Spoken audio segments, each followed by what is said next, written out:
రోజు మీ అందరి సమక్షంగా నేను మాటిస్తున్నాను, ఆ కుటుంబానికి అండదండగా నేనుంటాను.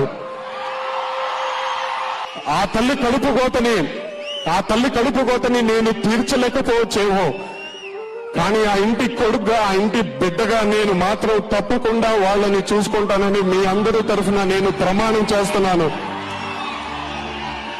కానీ దయచేసి మీరందరూ మాత్రం కొంత బాధ్యతగా కొంచెం జాగ్రత్త వహించాలని మీ అందరినీ మళ్లీ కోరుకుంటున్నాను. నా తరఫున ఏవైనా తప్పులుంటే పెద్ద మనసుతో నన్ను క్షమిస్తారని మీ అందరినీ వేడుకుంటున్నాను. ఫ్యామిలీ వచ్చారు, ఫ్యామిలీ కొంచెం దెబ్బలు తగిలినాయి. ముఖ్యంగా ఒక lady, the mother of 2 children, Revathi గారిని నెక్స్ట్ డే మార్నింగ్ అన్ఫార్చునేట్గా దెబ్బలు తగిలి ఆవిడ చనిపోయారు. అది తెలియగానే మేము సుకుమార్ గారు, మేమందరం మొత్తం ఎంటైర్ టీమ్ ఆఫ్ పుష్ప అందరం సడన్గా డిసప్పాయింట్ అయిపోయాం, షాక్లో అండ్ మా తరఫు నుంచి ఐ లైక్ టు